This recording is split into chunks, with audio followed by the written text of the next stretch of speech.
Jadi sekarang kita bakal belajar bareng tentang pompa ya.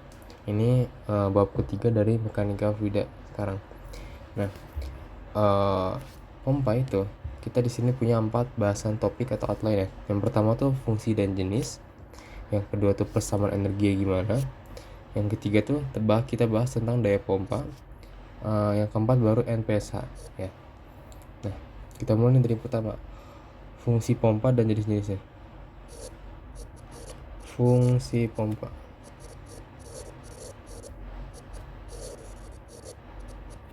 Nah, fungsi pompa itu apa sih? Ya, jadi misalkan kayak gini. Kan kalau di SMA ada Bernoulli itu gini kan. Ya. Ini 1, ini 2. Ini ada aliran masuk, ini ada aliran keluar. Ya. Ini kan kalau kita perhatiin ini airan naik kan. Airan naik misalkan gini. Dari bawah ke atas. Nah, terus air naik kan gak bisa naik sendiri. Ya gak? Air gak bisa naik sendiri. Ya. Makanya perlu didorong kan. Didorongnya tuh pakai pompa. Ya. Kayak gitu deh. Atau enggak ilustrasi lainnya gini.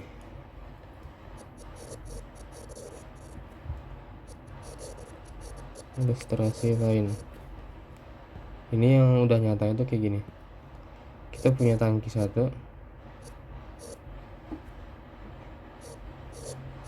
Kita sambungkan dengan pompa. Lalu naik sampai ke tangki 2. Ya, kayak gini. Nah, buat kita naik dari titik 1 ke titik 2 itu kan gak bisa naik sendiri ya airnya ya. Ya. Nah, airnya cuma bisa lurus gitu.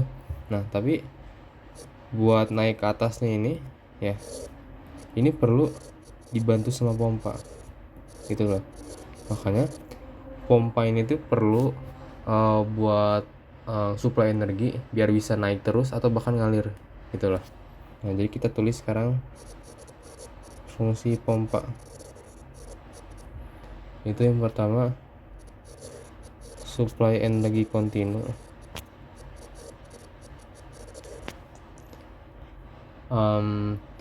Terus karena dia nge-supply energi kontinu, itu sebagai kompensasi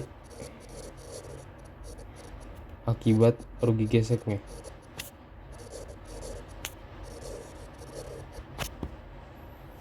Nah, habis itu yang fungsi ketiga itu buat menaikkan tekanan, kecepatan, atau tinggi cairan. Nah, secara umum pompa ini kan masuk ke ini ya, alat pemindah fluida. Nah, cuman pompa ini dia tuh umumnya tuh buat kasus fluida. Nah, kalau buat kasus gas, nah kita pakai alat lain namanya blower. Kayak gitu. Blower atau fan lah, kipas. Cuman di sini kita bakal lebih sering ngitung pakai pompa sih, ya. Nah, habis itu baru jenis pompa. Jenis pompa itu ada 2. Ada sentrifugal. Yang kedua itu ada kalau gak salah positive displacement.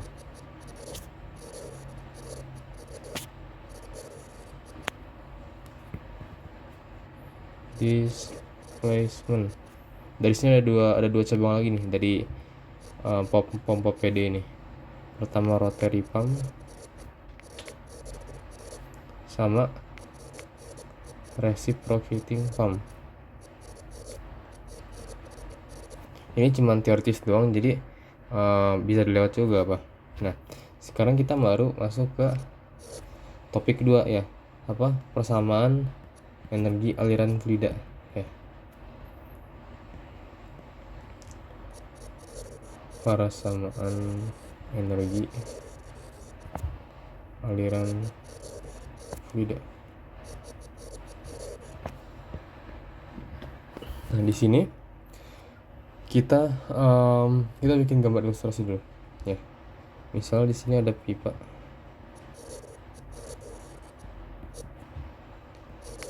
Ada tangki ya. Tangki ini misalkan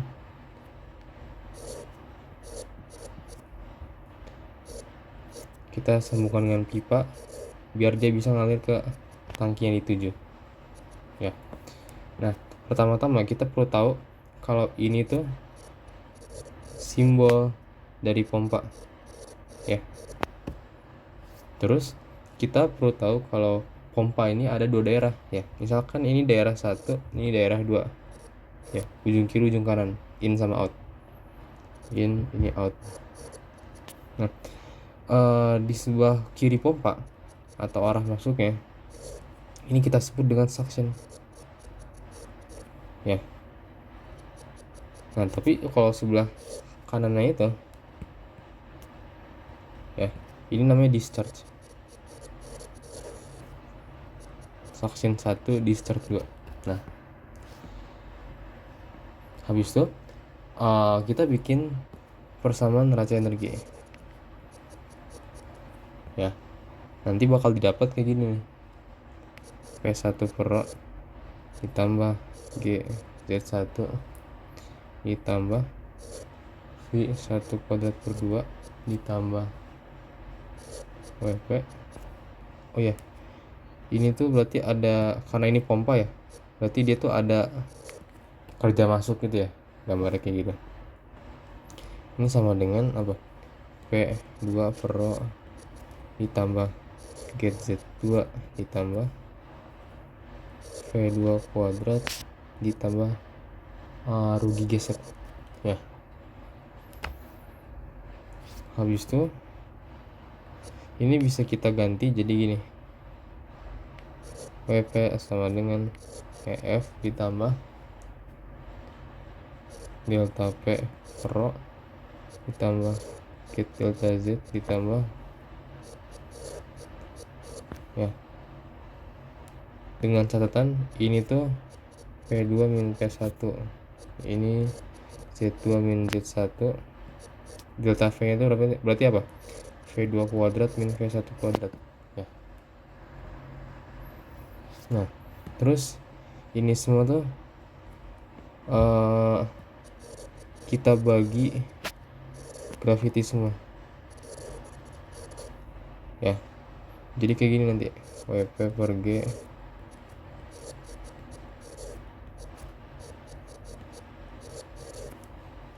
ditambah Z ditambah.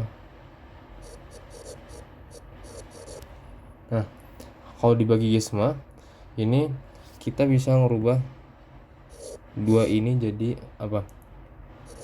HP sama HF ya. Kita ubah persamaan jadi gini finalnya, HF sama dengan HF tambah delta P per rho G ditambah delta Z ditambah delta V kuadrat per 2G. Nah, HP itu namanya develop head ya.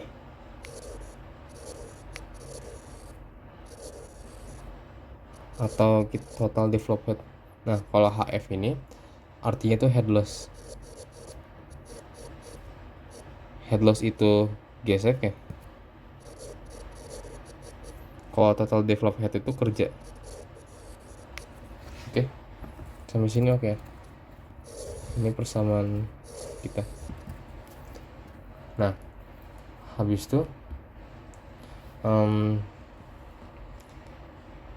si headless ini kita pecah jadi 2 ya, HFS sama HFD. Ini tuh khusus suction, ini tuh khusus discharge. Nah, jadi persamaannya kita ubah lagi jadi gini,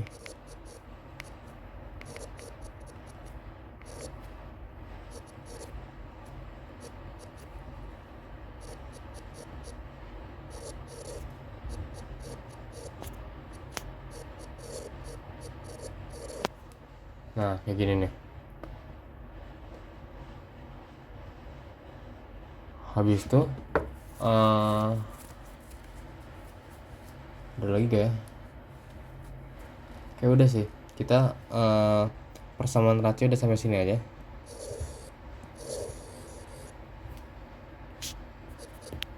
Nah, dengan keterangan, kita kasih keterangan ya. Ini tuh jangan lupa ini tuh energi tekan. Ya.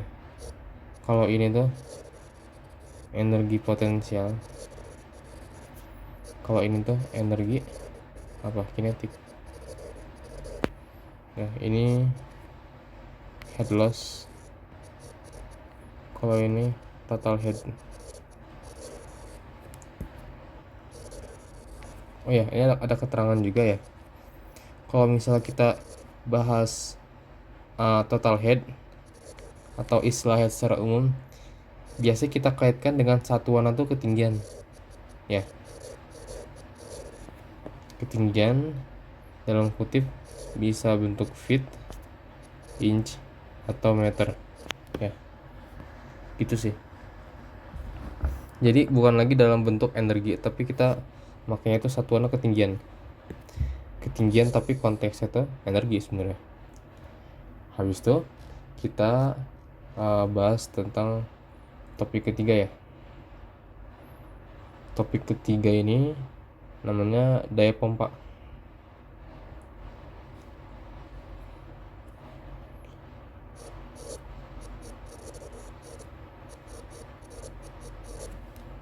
Nah, daya pompa ini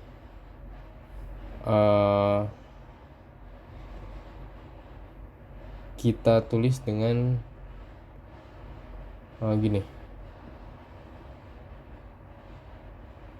Head pompa sama dengan daya ini daya ya. P atau enggak W titik lah ya. Sama dengan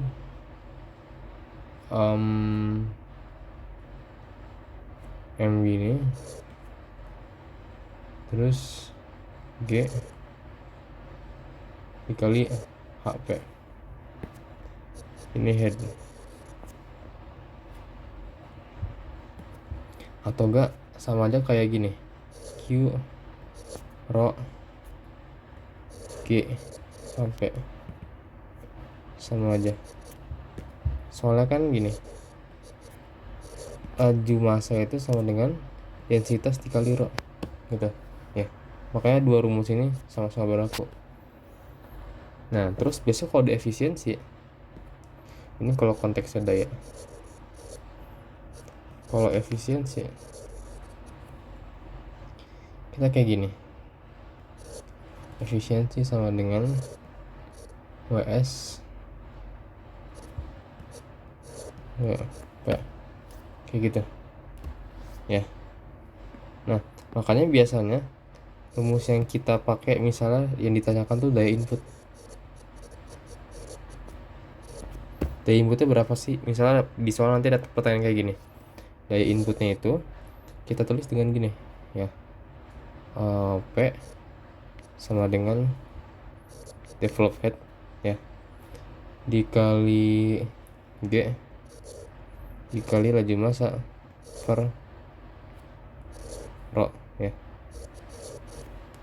dikali 550. Nah, ini kan head ya, H-nya. Ini gravitasi. Ini laju massa. Laju alir massa. Kalau yang ini dia tuh artinya efisiensi. Nah, 550 ini artinya apa? Intinya dia tuh konversi ke satuan horsepower. Ya, biasanya gitu. Kalau kita gak pakai horsepower ya ini gak usah. Ya. Nah, ini daya input. Oke. Gitu aja. Nah, oh ya ada tambahan lagi nih.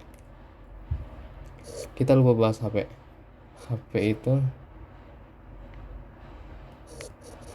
itu sama dengan yang di atas ya. Ini nih.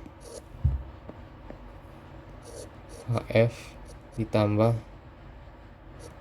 energi lah ya, kayak gitu.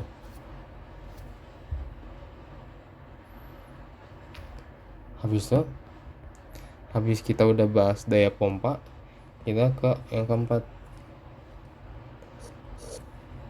kita bahas tentang NPSH atau enggak singkatan dari net positive suction head ya. Nah, pertama-tama NPSH itu apa ya? Singkatnya gini, NPSH ini tuh ada yang NPSH requirement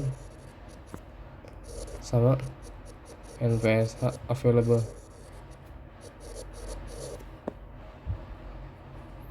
Requirement ini biasanya dari soal. Kalau available nih dari soal atau kebutuhan. Kalau available nih kita dapat dari perhitungan rancangan pompa kita.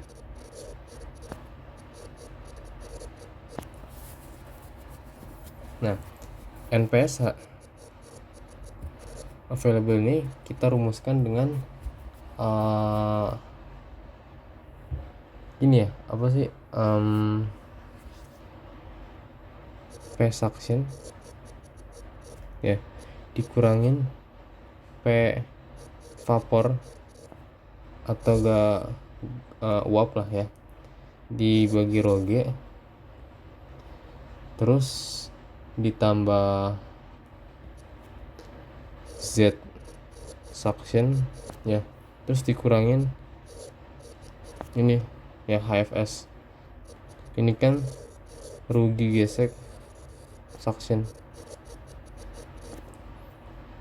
Kalau ini ketinggian atau level C suction.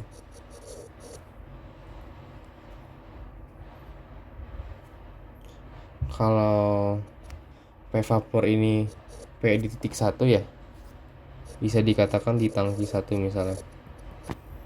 Kalau P suction ini P suction udah gitu ya. Tapi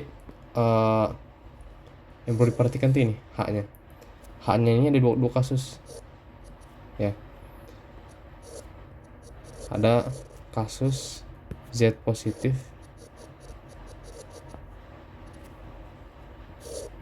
sama kasus ZS negatif. Nah, contohnya gimana? Kalau misalnya ada pompa kayak gini,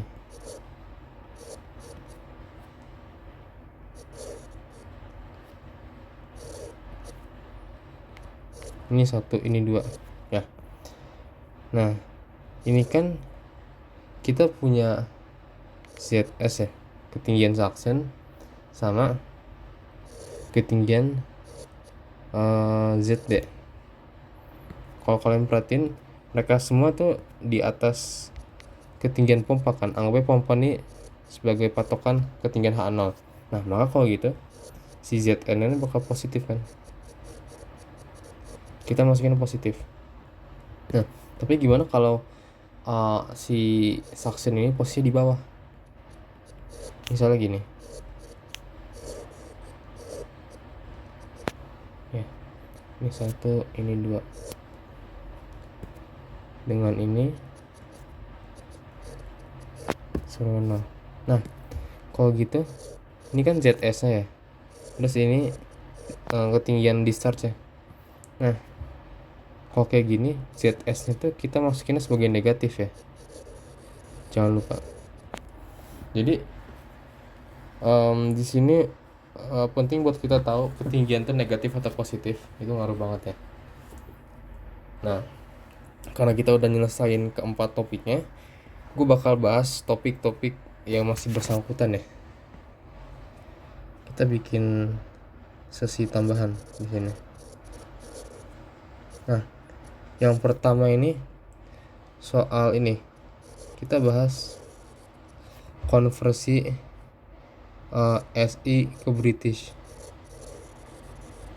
ya. Konversi SI itu kita sering makanya itu misalnya G, kasus utamanya. Contoh SI ini G ya. Tapi kalau di British ini kita G per GC ya, gitulah ya. Nah, tujuannya apa? Nah, kita langsung contoh aja. Ini misalnya untuk satuan meter per second kuadrat. Nah, misalnya ada F sama dengan M kali A, F M kali G. Nah, M nya ini kilogram ya, G nya ini apa, meter per second kubik. Udah kan, biarin.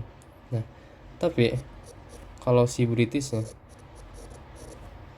gitu bakal gini, MG M kg gram per GC. Nah, gitu kan. Nah, pertanyaannya nilai GC itu berapa ya? Kan kita tahu kalau misalnya G itu tuh 9,8 ya. Atau enggak kalau kita makanya feet sekitar 32 lah, 32 feet per second kuadrat ya. 32,2. Nah, kalau misalnya kita satuannya ini meter per second kuadrat, nah kalau meter per second kuadrat GC itu sama dengan 1 nilainya ya. Makanya ini bakal jadi gini, F sama dengan misalnya M itu 1 kg. Nah, dikali gravitasi itu 9,8 kan. Ya udah, per GC itu 1. Nah, berarti sama dengan apa nih? 1 Newton. Udah gitu aja ya. Nah, tapi beda kasusnya kalau misalnya kita konteksnya itu satuan feet per second kubik ya. Ini misalnya kita FMG ya. Kita misalkan ini ada massa dengan satuan kilogram, massa dengan satuan pound ya. Terus ini ada gravitasi dalam bentuk feet per second kuadrat. Nah, terus GC nya itu apa? GC nya itu satuannya ini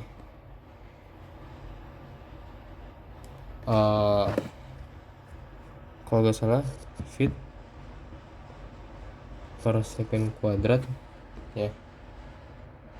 Habis itu dikali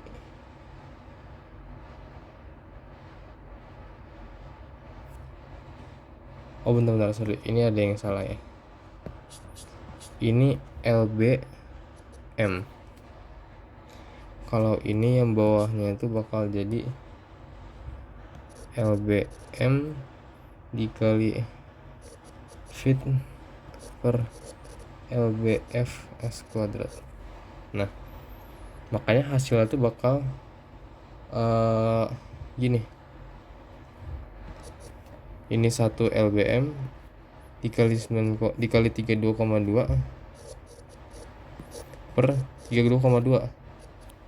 Satuan akhirnya apa? 1 LBM. Itu ya. Ini coret.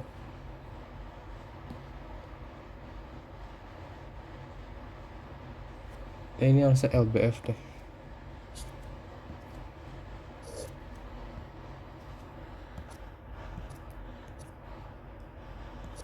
Intinya coret-coret gitu ya.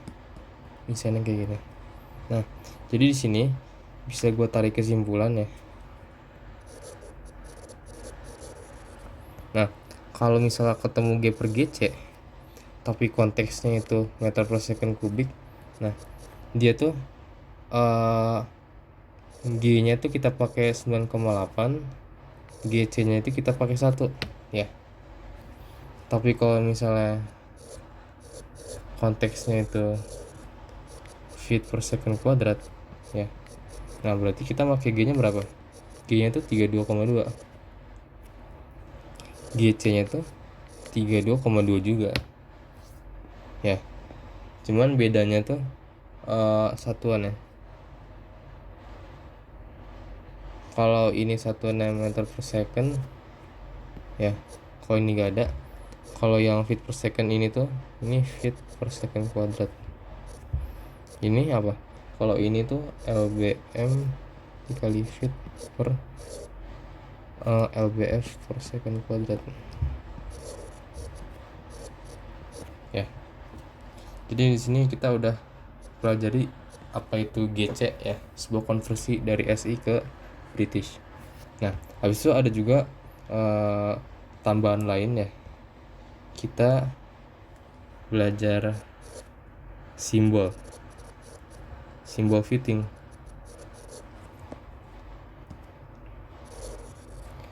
dan unit. Nah, buat di sini unit kita cuma belajar pompa sama blower ya. Nah, kalau pompa itu kita gambarkan dengan kayak gini ya. Kalau blower dia mirip dikit gambarnya, kalau gak salah kayak gini ya. Ini namanya blower tuh sama kayak pompa, cuman dia tuh spesifik buat mindahin fluida gas gitu. Nah, pompa blower udah, habis itu apa? Habis itu ada lain juga, misalnya fitting atau sambungan ya. Misalnya ada valve itu simbolnya gini ya. Habis valve ada apa lagi? Ada elbow, sambungan elbow tuh ya kita bisa lihat sebagai gini ya, elbow. Habis itu apa lagi? Ada T itu artinya sambungan T ya, kita bisa ya gambar gini lah, ini sambungan T. Habis T kita ada apa ya, reducer. Oh ya, ini ada sekalian fungsi ya. Valve itu kan keran ya. Ya, keran tuh buat buka aliran. Elbow itu buat belokan. T itu buat cabang ya, cabang T buat 3 arah. Reducer itu fungsinya buat sambung pipa beda diameter ya. Simbolnya gimana? Simbolnya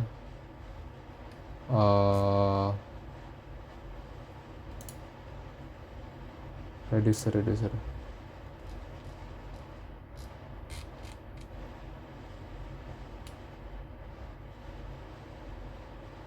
Oh gini ya, kurang lebih gitu. Ini reducer. Habis reducer kita punya coupling ini dia itu sambungan pipa tapi sama diameternya. Nah, ini kita simbolkan dengan coupling.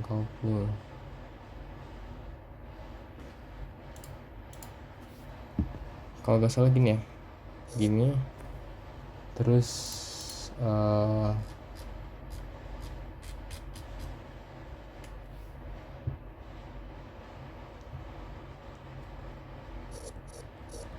ya kalau salah gini. Habis coupling kita ada yang terakhir itu ada cap ini bentuknya gini. Singkatnya tuh cap itu tuh buat nutup ujung pipa.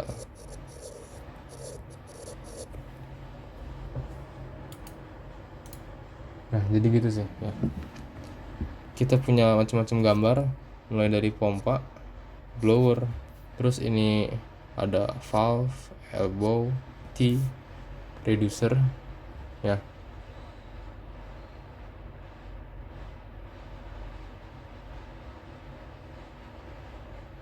Habis itu oh iya, fokusnya ini gambarnya lurus tuh gitu sih. Nah, coupling sama cap itu sih. Gue rasa udah sampai situ aja bahasan pompa kita kali ini. Semoga bermanfaat dan bisa dimengerti. Sekian, terima kasih.